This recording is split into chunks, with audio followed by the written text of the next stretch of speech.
La ópera de Frankfurt es premiada como la mejor del planeta. Tenemos el reporte de la Deutsche Welle. Y Francis Ford Coppola presente en el Festival de Cine de Morelia. Rafael García Villegas, amigos, amigas, a mitad de semana quédense en Noticias 22. Así es, mi querida Laura Barrera, amigos del auditorio, bienvenidos a la hora cultural de la televisión. Hola, Laura Regis, en la traducción de lenguas de seña mexicana. ¿Y con qué arrancamos? Bueno, pues con esto, el gran debate sobre la mexicanidad vuelve a quedar expuesto. Vean esto.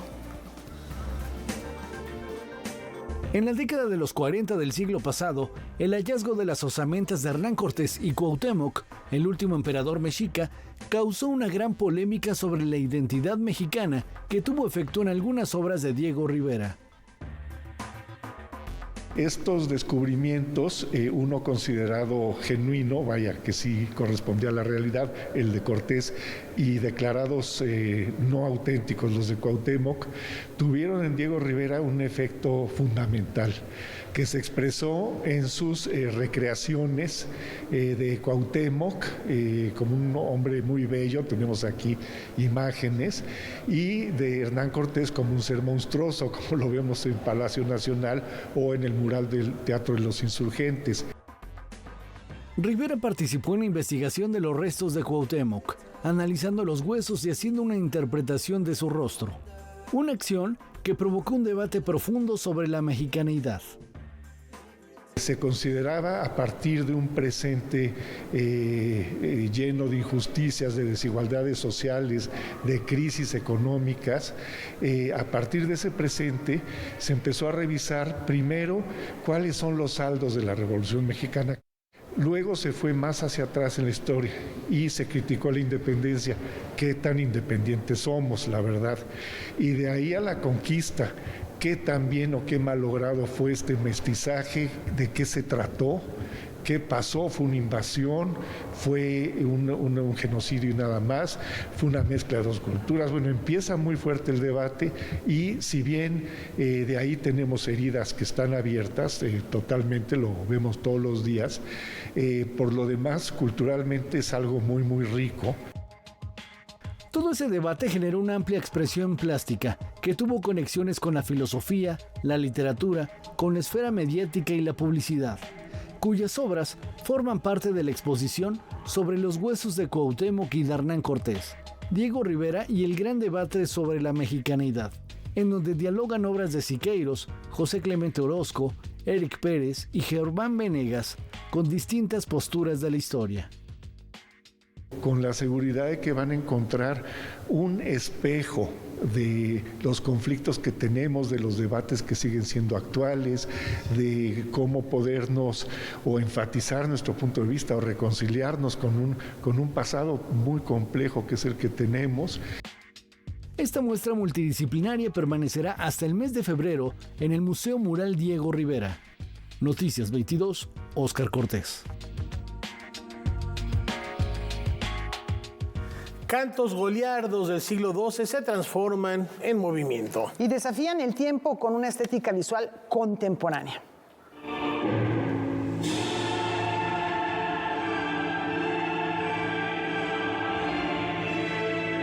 El arte es el reflejo de lo que está haciendo la sociedad y ahora tenemos toda esta información que tenemos que empezar a vincular dentro del arte y hacer y experimentar y a fusionar y a ser versátiles como individuos, como personas, como artistas y se convierte eso en un reflejo de la necesidad que hay ahorita socialmente. En esa etapa de búsqueda por fusionar y experimentar se encuentra el taller coreográfico de la UNAM, que desde hace unos meses trabaja en una nueva versión de Carmina Burana. Creo que es la manera más contundente de contemporaneizar una obra y además hemos descubierto que pues Carmina Burana tiene mucho también de la vida actual, lo podemos relacionar directamente con lo que vivimos en la actualidad, entonces eso también ha sido una magia de este proceso.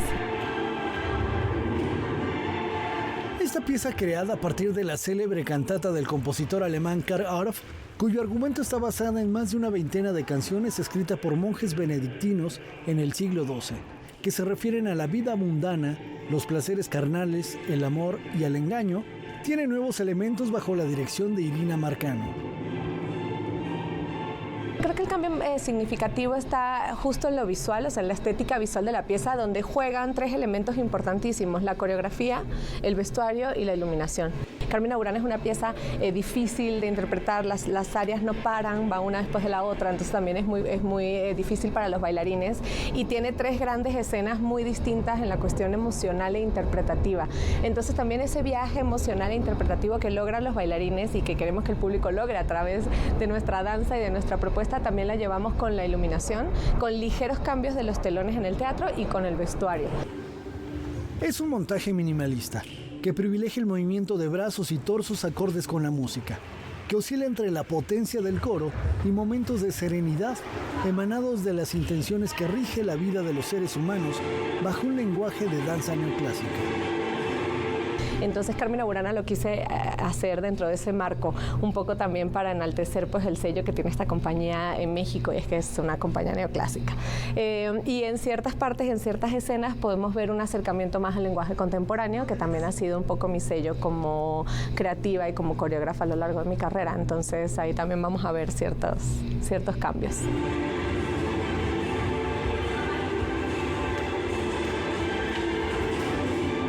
Este estreno del taller coreográfico de la UNAM se presentará del 24 al 27 de octubre en el Teatro de la Danza Guillermina Bravo del Centro Cultural del Bosque. Con imágenes de Francisco Bram, informó para Noticias 22, Óscar Cortés. El intercambio epistolar del autor de La Metamorfosis deja al descubierto muchas de sus facetas. Y por supuesto también despiertan ese reflejo del ocaso de su existencia. Gabriel García Márquez una vez afirmó que sin la metamorfosis de Kafka jamás habría podido la vida a su realismo mágico. Como parte de las actividades para conmemorar los 100 años de la muerte de Franz Kafka, el Instituto Goethe de Madrid invitó a Manfred Müller a hablar sobre los últimos días del autor de Metamorfosis. Kafka beschreibt die Welt in einer sehr reinen, sehr klaren Form. Und auf der ganzen Welt, zu allen Zeiten, können die Leute unmittelbar andocken, können sich unmittelbar wiederfinden in seinen Texten und brauchen keine weiteren Erklärungen, wie das bei vielen anderen Autoren, man denke an einen Thomas Mann, man denke an einen Stefan Zweig, eindeutig der Fall ist. Da muss man Herrscherfiguren kennen, man muss die religiösen Hintergründe der handelnden Akteure kennen und vieles andere mehr. Bei Kafka fällt das alles weg und das macht ihn zu einem Autor, der international ganz offen und für alle zugänglich ist. El documental germano-austriaco El último viaje de Kafka, de Hans-Gerd Koch y Clemens Schmiedbauer, narra detalladamente las últimas semanas de Kafka a partir principalmente de su correspondencia. Die letzten Tage und Wochen Kafkas sind verhältnismäßig gut dokumentiert, weil er an verschiedene Personen Briefe geschrieben hat. Das sind vor allem seine Eltern, das sind aber auch seine Schwestern und seine Freunde wie Max Brod oder Felix Welch. Und in diesen Briefen sagt er nicht nur, wie es ihm geht, sondern er beschreibt auch die Umgebung. Er schreibt über den Ort, an dem er ist, er schreibt über die Personen, die bei ihm sind und so weiter. La Sociedad Kafka comenzó en 1997. Desde entonces organiza todo tipo de actividades en torno a la figura del escritor. Gerade in diesem Jahr ist die zentrale Aktivität der österreichischen Franz-Kafka-Gesellschaft natürlich die Betreuung der Gedenkräume im Sterbehaus Kafkas. Das Haus, in dem er vor genau 100 Jahren gestorben ist ja im selben Zustand, im Großen und Ganzen erhalten, und es finden sich heuer sehr viele Leute dort ein, um Kafka zu erleben, um den Ort zu sehen, an dem er gestorben ist. Para Canal 22, desde Madrid, España, Francina Islas, corresponsal. Estas mujeres han dejado huella en la historia mexicana. Sí, y ahora se suman a la Chorcha de las Calacas. Desde que abrió sus puertas en 2014, el Centro Cultural La Titería se suma anualmente a la celebración del Día de Muertos con el espectáculo familiar La Chorcha de las Calacas. Echando mano de distintos recursos y técnicas del teatro de títeres, la obra se renueva cada año con el fin de mantenerla actual para las jóvenes audiencias y rendir homenaje a distintas personalidades del ámbito cultural y artístico de nuestro país. En esta ocasión, con motivo de su 10º aniversario, estará dedicada a las mujeres que han dejado huella en la historia mexicana. Decidimos que cada año la chorcha iba a cambiar. Tiene un poco la estructura de la carpa mexicana, pero contada para los niños. ¿Cómo es la historia de México para niños? ¿Qué significa? Y la vamos actualizando con diferentes sketches sobre la historia, pero también sobre qué va pasando en la actualidad en México. Nacida como un divertimento escénico y musical, la obra se ha transformado con el tiempo, incorporando títeres de hilo, títeres de mesa y luz negra. La música en vivo, como ha sido desde su primera edición, está a cargo del dueto conformado por Eduardo López el Guajolote y Arturo Torres el Churro, quienes cantan corridos populares sobre el Día de Muertos. Como cada año, la obra tiene como protagonistas a dos entrañables, la Catrina y la Calaquita.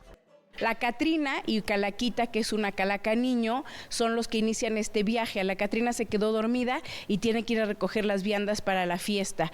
Las viandas están guardadas o escondidas en un rincón diferente de la historia de México y en diferentes épocas. Así vamos a viajar a Tenochtitlán, a la Nueva España, vamos a ir con Leona Vicario a su cueva donde estuvo escondida. La 10ª Chorcha de las Calacas se llevará a cabo hasta el 3 de noviembre, con funciones de viernes a domingo. Pueden ver las redes sociales, los horarios y costos en latitería.mx. No se pierdan este espectáculo con música en vivo para niñas, niños y toda su familia. Por Juana Inés de la Cruz. De la Cruz. De la Cruz. De la Cruz. Oigan, ¿y cómo ven que nuestras tradiciones cruzan el océano? En la capital francesa se abre una puerta al Mictlán. Desde hace 22 años se realiza el Festival Internacional de Día de Muertos en París. Fue fundado en el año 2003 en el Distrito 9. La idea era, obviamente, como lo comentaba, hablar del Día de Muertos, de nuestras tradiciones, que el público francés hace 20 años, más de 20 años, pudiera tener una lectura y hacer una radiografía de lo que son nuestras tradiciones, desde los altares más tradicionales, en nuestros pueblos como Mixquic, como Tláhuac, donde hicimos algunas colaboraciones, recibimos artesanos de estos lugares, vino gente para hablar del Día de Muertos justamente desde el periodo prehispánico a lo que se hacía ahora. Y poco a poco, cada año hemos como evolucionado y le hemos entregado al público francés distintas variedades de lo que es el Día de Muertos. Y donde le entregamos al público parisino teatro, danza, música, artes visuales, cine, desde lo más tradicional hasta lo más contemporáneo. Para este año, el encuentro multidisciplinario prepara una amplia oferta cultural. Tenemos gente que viene de aquí, de la Ciudad de México, la compañía Artefactum, con teatro en pequeño formato. Tenemos una exposición de fotografía de Casasola y Bremer. Tenemos un chef que viene desde el estado de Puebla para compartir su gastronomía gracias al colectivo Nilce. Tenemos talleres, tenemos don Elpigio, que viene del estado de Oaxaca, que viene a compartirnos su sabiduría y su legado de los alebrijes. Viene a compartir al público francés. Conciertos con el dúo Hernández, donde va a haber una fusión de música francesa, mexicana y japonesa. Un día de la moda, donde va a haber una pasarela, gracias a los amigos de Clutch Magazine, donde hacen una pasarela de modas con un altar instalación de un coleccionista canadiense, Sylvain Marcourt. Las actividades del Festival Internacional de Día de Muertos en París se realizará hasta el 4 de noviembre. Los detalles de la programación están disponibles en sus redes sociales. Noticias 22, Óscar Cortés. A pesar de asegurar que nos siguen pegando abajo, él se ha convertido en un icono de la música del rock latinoamericano. Y muchas veces nos ha ayudado a salir de la melancolía.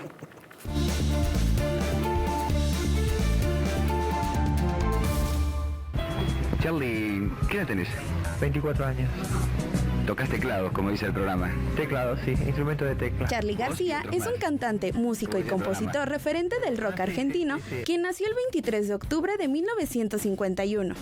Desde niño ya tocaba el piano y al cumplir 12 recibió el diploma de concertista de música clásica, haciendo evidente su extraordinario talento para la música.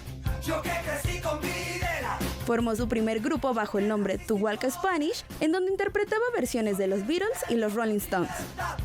Más tarde formó la banda Sui Generis junto a Nito Mestre y Carlos Piegari, editando su primer disco Vida, que salió a la venta en 1972, seguido de Confesiones de Invierno e Instituciones, pero en 1975 el grupo se disolvió. volvió a crear otra agrupación, esta vez con Andrés Calamaro en el teclado, con la que por fin alcanzó el reconocimiento popular, en especial con su canción Yendo de la cama al living.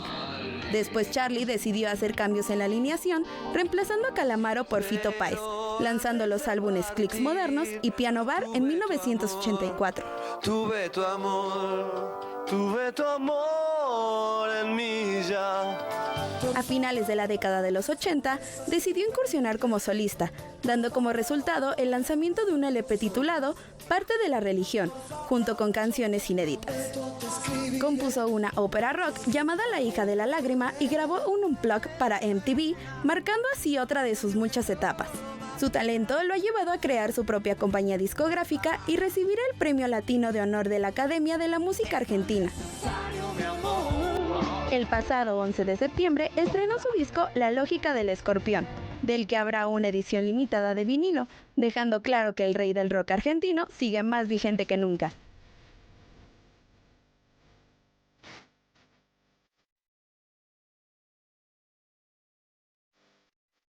Para Noticias 22, Carolina Martínez.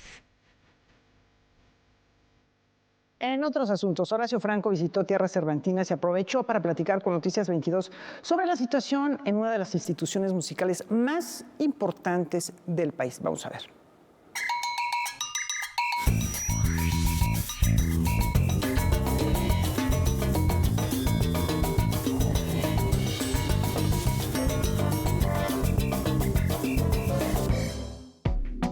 Continúa el paro de actividades en el Conservatorio Nacional de Música.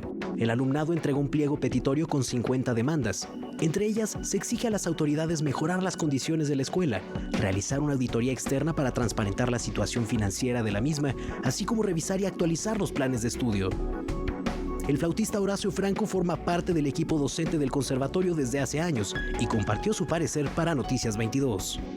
Es consecuencia de muchísimos años de un deterioro y de un abandono por años y años y años, no de un sexenio pasado, sino de muchos sexenios. En primer lugar, con el neoliberalismo se dio lugar a apoyar las artes, pero de otra manera, y las instituciones que estaban ya tan deterioradas, se optó por casi abandonarlas. Hubo un deterioro de todo el conservatorio y de sus instalaciones, año tras año tras año. Y otro error garrafal ha sido que ya no puedes nombrar director de un conservatorio, de una escuela profesional de cualquiera de las artes, a un artista consumado. Los artistas somos artistas y nos dedicamos, nuestro poder está centrado en el podio o en la academia. Dirigir una escuela es ser un administrador público de una entidad que, por mucho que conozcas y por muy bien que toques el piano o la flauta o el violín o lo que sea, no estás preparado para, administrativamente hablando, laboralmente hablando,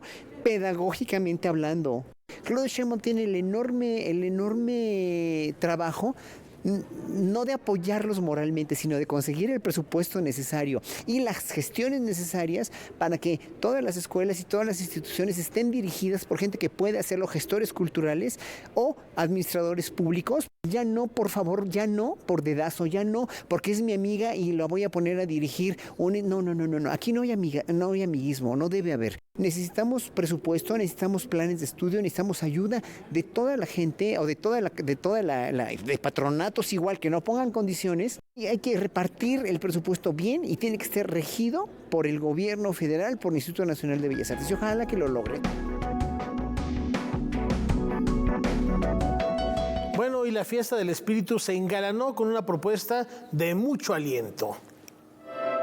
Uno de los saxofonistas clásicos más importantes del mundo, Kenneth C., se presentó en el escenario cervantino para llevar al público a recorrer las composiciones más emblemáticas de distintas épocas.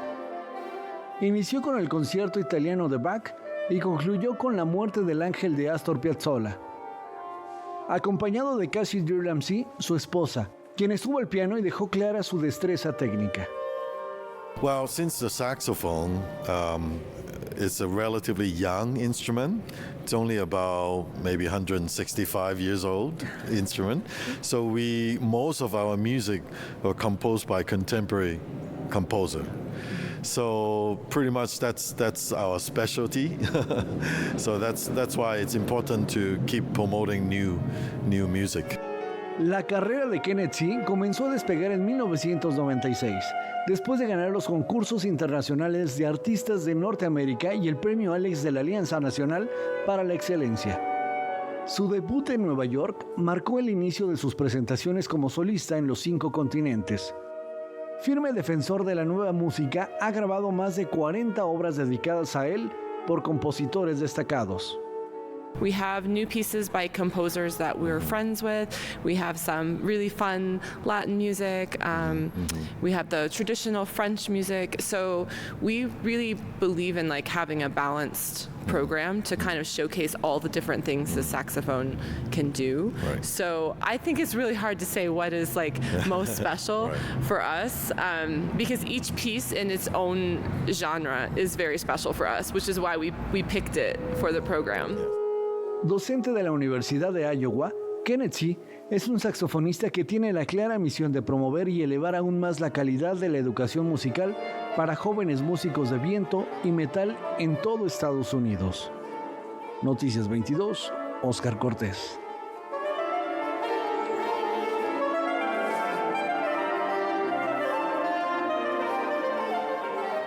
Momentos que dejan profunda huella en este festival, como seguro lo fue la presencia de esta banda norteña que así celebra su primer cuarto de siglo. En la 52ª entrega del Cervantino, Nortec Collective siguió los festejos por sus primeros 25 años de historia. Con todo el espíritu de un rave, la ceremonia en Pastitos fue inaugurada por Liu Yang y el sonido de la música electrónica asiática. Yo no conocía a estos artistas, pero qué bueno que este tipo de eventos hagan una apertura a nuevas conexiones de música. Tengo ratito como saliendo hacia raves y cosas así. Y pues está chido, DJs locales y que yo he escuchado aquí mismo en el estado, tocan música muy parecida que igual suena muy bien. La apertura se aderezó con los sonidos techno de Ma Haiping, quien, al igual que Liu Yang, tuvo el escenario alrededor de 50 minutos.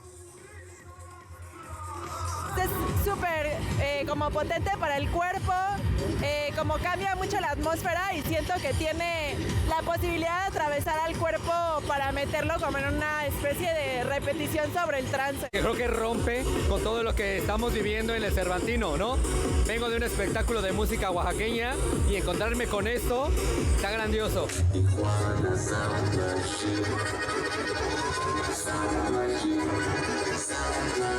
Lo más esperado llegó casi a las 12 de la noche. Celulares se alzaron sobre las cabezas del público. El lugar parecía otro con la nueva configuración de luces. Con sombreros, botas, tubas, trompeta y acordeón, el norte y su sonido electrónico se apoderaron del escenario. Simplemente para bailar es lo máximo. Una combinación de esta tipo banda con la tuba y con todo lo que tienen ahí, yo creo que es algo que vale la pena.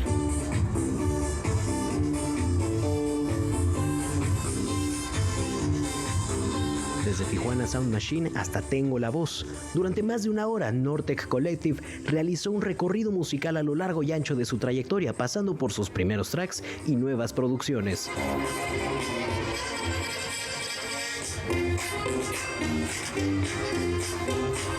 Para Noticias 22, Rodrigo Peredo. Y detrás de un encuentro internacional de ese tamaño hay muchas personas involucradas. Conozcamos algunos de sus artífices. Los festivales internacionales culturales implican un trabajo colosal previo y después de cada espectáculo, desde los permisos y la logística hasta la infraestructura, la escenografía y la supervisión, pasando por la seguridad y el traslado de los artistas y las compañías. Pero ¿qué tanto afectan estos encuentros al medio ambiente y cuál es el impacto que dejan en la sociedad que los contempla? Por tercer año consecutivo, el Festival Internacional Cervantino reúne a programadores de festivales de otras partes del mundo para reflexionar sobre el futuro sostenible de los encuentros artísticos. Festivals, I think, have a lot of challenges because they bring in folks from around the world. They bring in a lot of concentrated events, and so that can be challenging. And I think there are big and small ways to become more sustainable.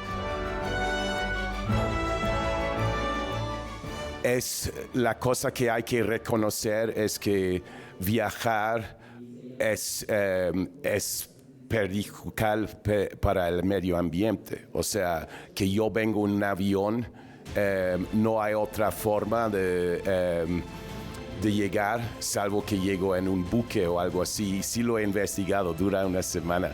Pero la cosa es que, teniendo en cuenta que sí hay que viajar, pues cuando uno viaja a larga distancia, pues que se toma medidas para aprovechar esta estancia. Los festivales en general pueden tener muchos problemas, ¿no? Por ejemplo, los festivales llaman, agrupan mucha gente y si la ciudad no tiene cómo gestionar la basura, esto puede ser un problema grave. Entonces, es bueno que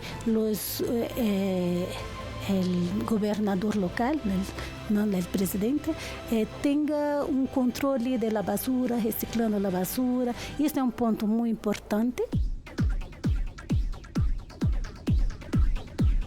De acuerdo con la guía Green Touring, elaborada por productores y discográficas del mundo, el montaje y desmontaje de los escenarios genera el 34% de contaminación de una gira y cada asistente a un concierto produce 5 kilos de CO2.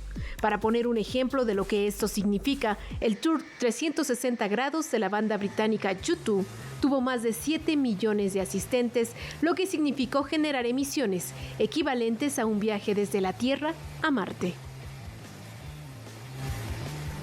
I think the first step is just a wish to be sustainable, and there's a lot of festivals who haven't made that leap yet, but looking at how we operate, whether we're using reusable or renewable materials instead of, plastic water bottles, or whether we're careful with our transportation and how much we're adding to the environment that way.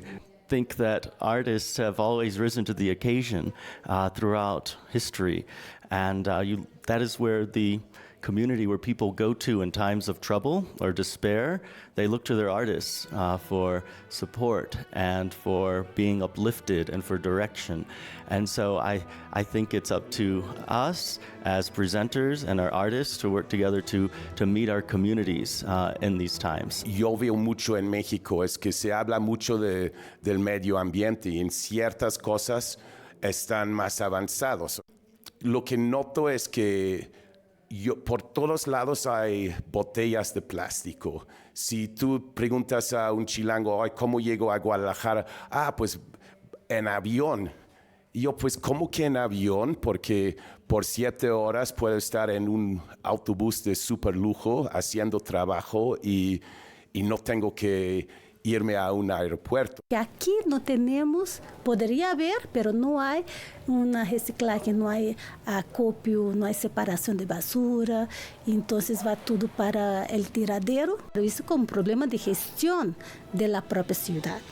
Entonces, independiente, deberíamos ter isso para a população e isto ser utilizado por todos.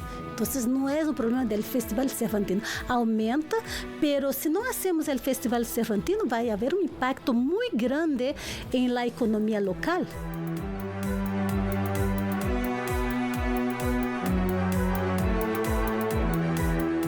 Les informamos, les comentamos que el Programa Nacional de Salas de Lectura va a celebrar su 29 aniversario con conversatorios, mesas con pueblos originarios, infancias y juventudes. Mañana, 24 de octubre, se van a llevar a cabo 3 conversatorios, todos ellos con el propósito de crear un diálogo en torno a las reflexiones y también estrategias de fomento a la lectura con comunidades lectoras muy específicas. Las actividades serán transmitidas en vivo a través de las redes sociales del Programa Nacional sobre Lectura, el Fondo de Cultura Económica, Educal y las páginas de cultura de diversas entidades federativas. Ahí tienen ustedes la página de salas de lectura del Fondo de Cultura Económica, donde podrán dar seguimiento a partir de mañana y hasta el próximo domingo de todas las actividades que se lleven a cabo como parte de este encuentro.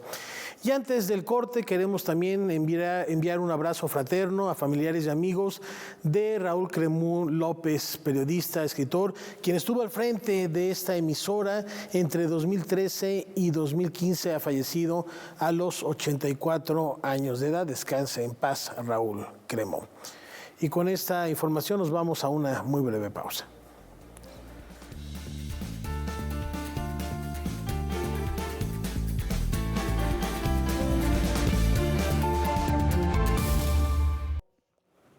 Novedades del mundo de las artes escénicas en Europa. En Alemania, la Ópera de Frankfurt ha sido destacada como Ópera del Año por octava vez y tercera vez consecutiva. Su fuerte son los repertorios innovadores, muy diversos, muy variados. Recientemente, además, se lució con el estreno de una nueva producción de la ópera El Príncipe de Hamburgo, en Berlín. Valentina Torrado, de nuestro canal aliado Deutsche Welle, nos amplía información. Valentina, cuéntanos, adelante. Hola y muchos saludos desde Berlín. 43 críticos y expertos del mundo de la ópera alemana han coincidido en premiar a la Ópera Estatal de la ciudad de Frankfurt del Meno. Se trata de un prestigioso galardón que otorga anualmente la revista Opernwelt. La Ópera de Frankfurt fue elegida por la amplia variedad de calidad de las obras y por la buena elección de los directores para las distintas interpretaciones de los clásicos, como es el caso de la estadounidense Lydia Steyer, que fue galardonada como directora del año por su producción Aida de Verdi. También se hace eco del premio a la nueva producción que fue la apertura de la temporada El Príncipe de Hamburgo. Se trata de una ópera en 3 actos basada en el drama prusiano de 1809 de Heinrich von Kleist, uno de los escritores del romanticismo alemán más importantes. La adaptación del drama para la ópera fue un trabajo en conjunto del compositor musical Hans Werner Henze junto al libreto de la autora austríaca Ingeborg Bachmann. La historia sucede en la ciudad de Fehrbellin, cerca de Berlín, en el año 1675. El protagonista, el príncipe Federico de Hamburgo, tiene un sueño en donde se ve a sí mismo como vencedor de una batalla que se avecina y en un impulso heroico decide por su cuenta ordenar el ataque que finaliza con la victoria. No obstante, a pesar de la victoria, es condenado a muerte por haber desobedecido las órdenes de su superior. El director contemporáneo alemán Jens Daniel Herzog ha seguido la línea interpretativa de Henze y Bachmann, aplacando el protagonismo de lo militar y trasladándolo a un plano de ensueño, dando como resultado una interpretación onírica que oscila entre los conceptos de poder, melancolía y heroísmo, arropados en una escenografía minimalista con juegos de luces y sombras y con un diseño de vestuario de colores fuertes y brillantes. Gracias por su atención y me despido hasta pronto. Valentina Torrado, de DW. Muchas gracias, Valentina, y regresamos a Guanajuato, que ha sido testigo del rescate de piezas poco conocidas de célebres creadores.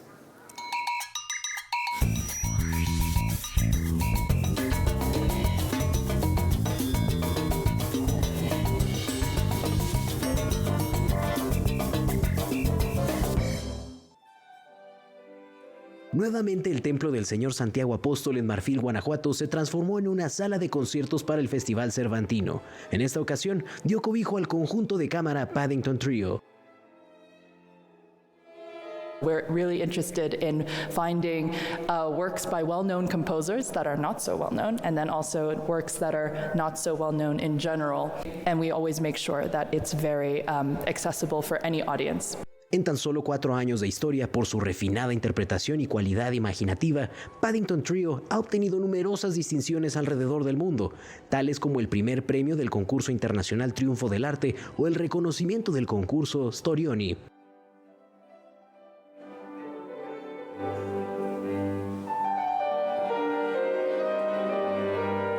We started during COVID, right after the first pandemic, like lockdown, and then we all studied in Guildhall in London, and then we formed actually around this time in October, but then actually there was a second lockdown, and so we only really had each other. We all moved into Stephanie's flat. We wouldn't be able to play this music without having amazing friends, so we are very lucky to bring these amazing piano trio works to life. Su concierto en el Templo del Señor Santiago Apóstol fue un recorrido clásico y contemporáneo variopinto, donde relucieron obras como el trío número 1 para piano de Felix Mendelssohn, Gypsy de Joseph Haydn, y el trío número 2 de Dmitri Sostakovich, y con una mirada más actual, Freak Show de Sam Perkin. I think the program that we played today kind of demonstrates what we are trying to achieve with this, because obviously it's not an easy thing to do, but it's something that we're really aware of, and we want to provide interesting programs to all audiences everywhere. We really love finding these sort of unknown pieces that are incredibly exciting and energizing for us to play, and then also interesting for an audience to learn about. Posteriormente, Paddington Trio aprovechó su visita a México para ofrecer el mismo repertorio en San Miguel de Allende e Irapuato. Para Noticias 22, Rodrigo Peredo. Una propuesta de bolero glam llegó al Cervantino para levantar pasiones. Vean esto.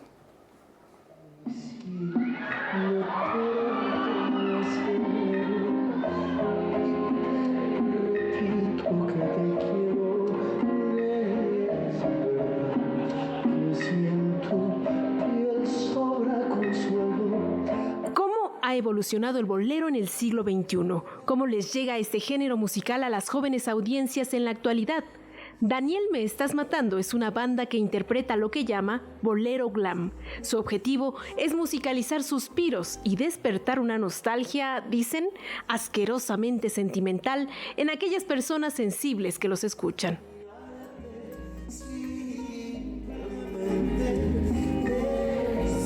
De origen son canciones, como tú lo mencionaste, muy dramáticas, muy apegadas al lenguaje tradicional, muy acarameladas a la hora de hablar de amor, sí, muy apasionada la situación, porque por lo menos así nos sentimos a la hora de escuchar ese tipo de música. Más que ser una fusión, es un desarrollo del mismo género. O sea, el bolero es un género que su auge es como de los 40, 50, más o menos.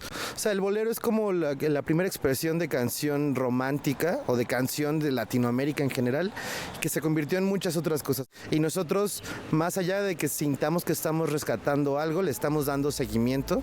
La banda fue creada en 2018 por los músicos románticos y divertidos Daniel Cepeda e Iván de la Rioja. Desde entonces ha trabajado en crear un estilo propio, en combinar la canción latinoamericana con el bolero antiguo y las letras y las voces extremadamente acarameladas.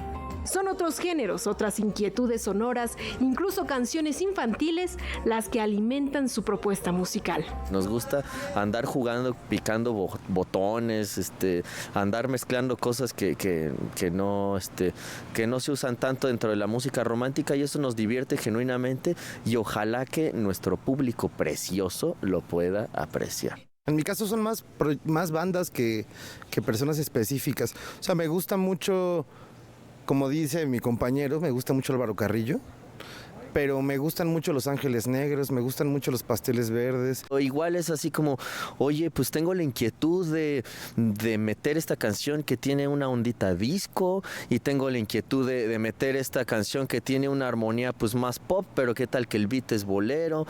Tengo esta inquietud de hacer este bolero, pero qué tal que le metemos las voces trap. Ese tipo de cosas creo que es inagotable. El tercer álbum de la banda se llama Grandes Éxitos del Bolero Glam Volumen 2. Fue lanzado en 2021. La primera vez que esta agrupación se presentó en Guanajuato fue en 2018 a dueto en un café, porque no encontraban dónde tocar. Este 2024 regresaron, pero para presentarse como parte del Festival Internacional Cervantino en el Auditorio del Estado frente a más de 1,500 asistentes.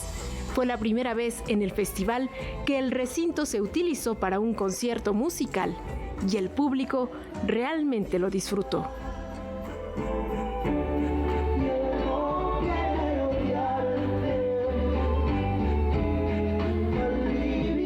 Noticias 22, Karen Rivera. Gracias al equipo explayado allá en el Festival Cervantino. Mañana tendremos mucho más de esta información. Por lo pronto, miremos el retrovisor para hacer un viaje al pasado y celebrar juntos los 90 años del Fondo.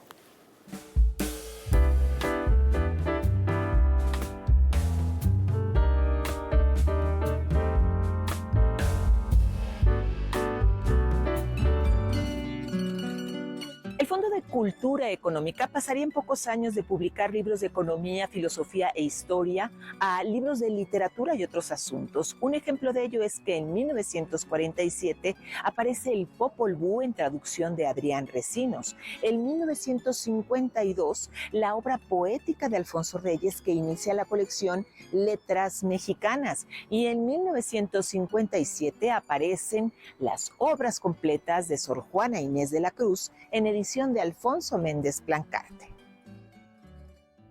Ya en los años 50, México entró en un período de crecimiento económico que se mantuvo por 30 años. El mundo pasó de 2 guerras mundiales a los mundiales de fútbol, a ritmo de rock and roll y a observar la realidad en televisión a color. Así, en su espacio radiofónico, Arnaldo Orfila, conductor del Mirador de América, compartía la opinión de intelectuales latinoamericanos, entre ellos el chileno Ricardo Ala Chamb, historiador y crítico literario, quien destacaba sus preferencias. El escritor mexicano que más me ha impresionado es Martín Luis Guzmán, A través del águila y la serpiente, La sombra del caudillo y Las memorias de Pancho Villa. Quizá en ningún otro he sentido la fuerza, la resiedumbre y la energía de la tierra mexicana, y a la vez lo más trágico de su existencia. Entre los asuntos que Arnaldo Orfila, director del Fondo y conductor del espacio, planteaba a sus invitados, estaba la idea de una cultura auténticamente americana en referencia al latinoamericanismo y los elementos que la distinguían. Así opinaba Mariano Picón Salas, escritor y diplomático venezolano. No se entiende la sensibilidad americana, por ejemplo, en las artes plásticas y en la música, sin partir de esta influencia indígena y negra. Es curioso, los países que tienen mayor tradición plástica en América son posiblemente los países que tienen mayor aporte de sangre indígena, en la misma forma que el aporte negro es determinante en las danzas. Y yo creo que influyó también hasta en la música española. Picón Salas también nombraría las características del hombre latino que le distinguían del europeo en aquella primera mitad del siglo XX. Y una primera actitud muy característica que yo encuentro en el hombre americano es su universalismo. Es decir, mientras que el hombre europeo vive frecuentemente encerrado como en la órbita de su propia cultura nacional y mira a veces los otros países con prejuicios locales o nacionalistas, nosotros por la misma razón de que tenemos que aprender de todas partes. Para los años 50, hay que destacar la expansión de la editorial del Estado mexicano, que crecería para estas fechas con 3 filiales en Sudamérica, ubicadas en Argentina, Chile y Perú. Para Noticias 22, Grete Luengas. El deporte también es cultura y más cuando hay detrás una leyenda que ahora deja un profundo vacío.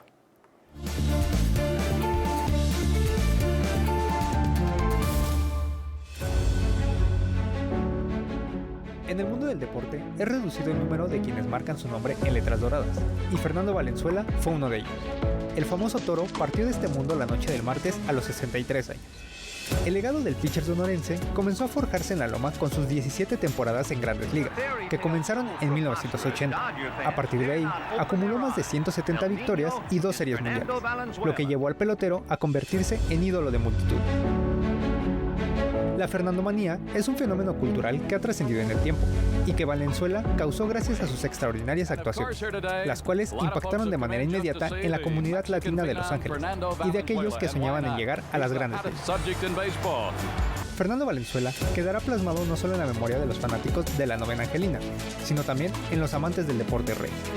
Sus grandes actuaciones sobre el diamante se vieron coronadas con el retiro de su número por parte de los Dodgers el 11 de agosto de 2023, fecha que fue declarada como el Día de Fernando Valenzuela. Por todo esto, Fernando el Toro Valenzuela será por siempre un ícono del deporte mexicano. Noticias 22, Humberto Castorena. Y ahora nos vamos a Morelia con los pormenores del festín cinematográfico de la capital michoacana. Julio, adelante.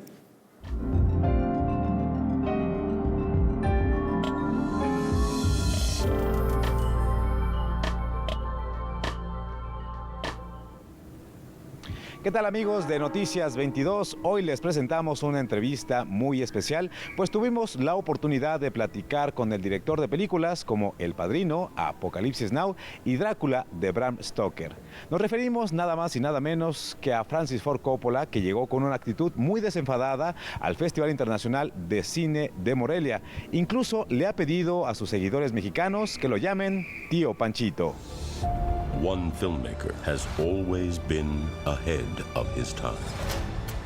Francis Ford Coppola ha ganado 5 premios Oscar. Muchas de sus películas son consideradas obras maestras. Ha acumulado 60 años de experiencia como director.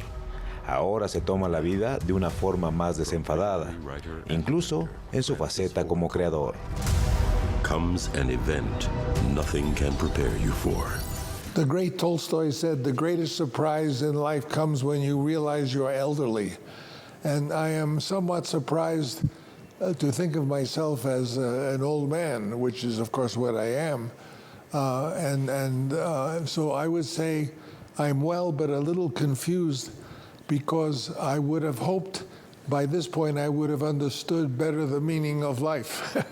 But I think I am on the verge of understanding the meaning of life, although I'm between 2 alternatives, which I'm not sure which one is the true meaning. At any rate, I am well. I feel I'm blessed with a good memory, a good imagination, and with a lot of energy. I feel totally capable of making another film. I am planning to make another film. I want to make another film. All my life, since I was very young, I have always been telling stories, and I don't really want to stop now. Megalópolis es su más reciente proyecto, una epopeya romana ambientada en un Estados Unidos ficticio. La ciudad de Nueva York debe de cambiar, generando un conflicto entre César Catilina, un genio artístico que busca un futuro utópico e idealista, y su oponente, el alcalde Franklin Cicero, quien se aferra a lo ya establecido. What about those standing in your way? I took one giant risk. I mean, I risked everything that I have and everything that I am. That if I made an unusual film, a film that was not like anything anyone had ever seen, that eventually, maybe not immediately, but eventually people would understand it and allow its illusion to pervade them and to take over, because the film is only an illusion and it only exists if the audience accepts it. Francis, muchísimas gracias y muchísimas felicidades. Los premios y reconocimientos que ha recibido son innumerables. Aquí en Morelia le otorgaron la medalla Filmoteca de la UNAM, hecha literalmente de cine, pues se fabrica con plata extraída del material fílmico. I think the 2 greatest awards I ever have received in terms of an object was this one, because it's made from the silver of the Mexican cinema. So it's an award for cinema, made of cinema. And the other one I got was in Alba in Italy, and it was a giant truffle, and that was an award I could eat. Megalópolis se estrena este fin de semana en la cartelera comercial. Go. Francis Ford Coppola's Megalopolis. Francis Ford Coppola asegura que está listo para las críticas buenas y para las críticas malas. Ahora vamos a platicar de la película La Cocina, el más reciente trabajo del cineasta mexicano Alonso Ruiz Palacios. Un filme protagonizado por Raúl Briones y la actriz internacional Rooney Mara.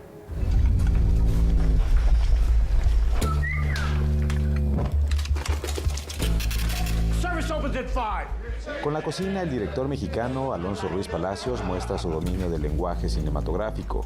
Nos presenta una obra pulcra, estilizada, una puesta en escena que es casi una coreografía.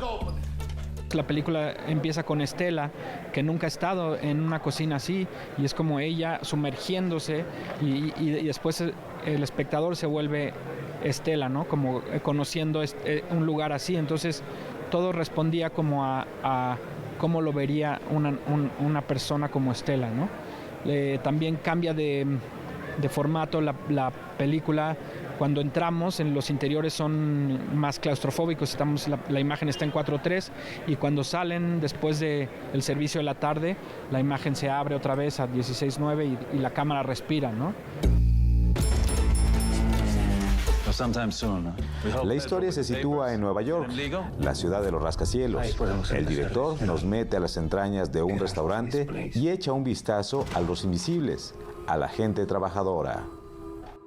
Pues yo creo que uno de los principales retos es que yo no hablaba un carajo de inglés antes de empezar el rodaje, ¿no?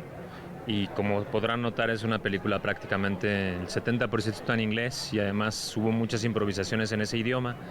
Y en realidad fue un hueso duro de roer porque, como ustedes bien saben, en México el inglés tiene que ver con una cuestión de estatus, de clase, de racismo. Entonces ese fue uno de los como costalitos que anduve cargando todo el proceso. La música marca el ritmo de la película, siempre sutil, pero siempre presente. Encontrar la clave era como el aspecto como naval que yo quería darle, náutico, a la cocina, ¿no? Para mí la cocina yo siempre la vi como una especie de submarino que de repente se empieza a hundir.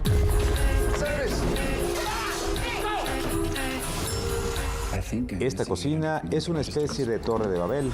Hay gente de todos lados tratándose de ganar la vida.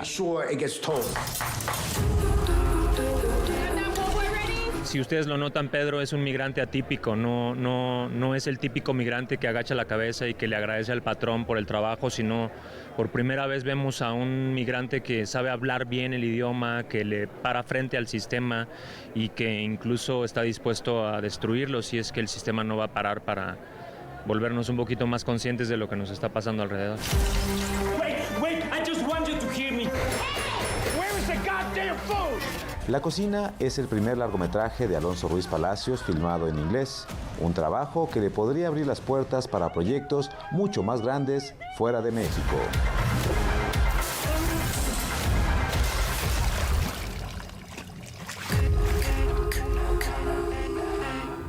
Ya vimos prácticamente todas las películas que conforman la categoría de largometraje de ficción y podemos decir que La cocina es una de las grandes favoritas. Nosotros con esto nos despedimos. En la producción, Olin Buendía, Saúl Nieto y Miguel González. Yo soy Julio López. Muy buenas noches. Gracias, Julio, a todo el equipo de producción. Y bien, las calacas están de fiesta y están en busca de los más pequeños del hogar Aguas. A través de ofrendas, narraciones, talleres, laboratorios, exposiciones, instalaciones y presentaciones artísticas, la Feria de las Calacas celebra el Día de los Muertos. En donde invitamos a todos los bebés, niñas, niños y adolescentes a reconfigurar estas tradiciones, a festejarlas, a celebrarlas. Para esta edición número 24, el encuentro estará dedicado a darle un nuevo sentido al olvido a través del arte. Recordar a las ánimas perdidas, recordar a aquellas personas que a lo mejor fueron parte de nuestra familia o principalmente de niñas y niños, pero que ellos físicamente no los conocieron. Todo tiene que ver con leyendas, con literatura, con artesanía o con tradición. El programa Alas y Raíces preparó más de 300 actividades. Entre ellas son 195 talleres, ¿no? Varios son para primera infancia. Eso va a ser sumamente bonito e interesante porque son exploratorios en donde los bebés van a jugar a ser pequeñas ánimas, en donde van a entrar a una ofrenda y ellos van a disponer la ofrenda como ellos quieran. Y ellos van a explorar sensaciones, texturas, olores, etcétera, ¿no? Entonces va a ser un exploratorio para bebés. Tenemos cerca de 26 narraciones en donde nos estará acompañando, pues, por ejemplo, Benjamín Briceño, Nacho Casas, estará Janet Pankowski, pero también tendremos a Romeri Punto, tendremos a Kevin Galeana y otros artistas más de la narración oral. De las más de 30 presentaciones artísticas, 2 son estrenos. Uno es La Bomba Teatro, que trae una presentación que se llama El Viaje, y la otra es una propuesta de teatro al vacío que trabaja justamente para bebés, que se llama Between. Tenemos a Los Que Payasos, que ya son emblemáticos para las infancias, tenemos a Yucatán a Gogó, tenemos, por ejemplo, al Coro Acardenchado, que viene de parte del Centro Cultural Helénico, tenemos a las sonideras, ¿no? A niñas sonideras, que van a estar con nosotros cerrando la Feria de las Calacas. También habrá un espacio dedicado a la creación plástica. Tenemos 11 ofrendas 11 ofrendas, por ejemplo, pues bueno, viene Canal 22 con una ofrenda, ya la veremos, viene Canal 11 también con una ofrenda, viene Radio Educación, viene la Fonoteca, viene la CFE, entre otras muchas instituciones. La celebración se llevará a cabo del 2 al 3 de noviembre en el Centro Nacional de las Artes. Las actividades son gratuitas. Noticias 22, Óscar Cortés.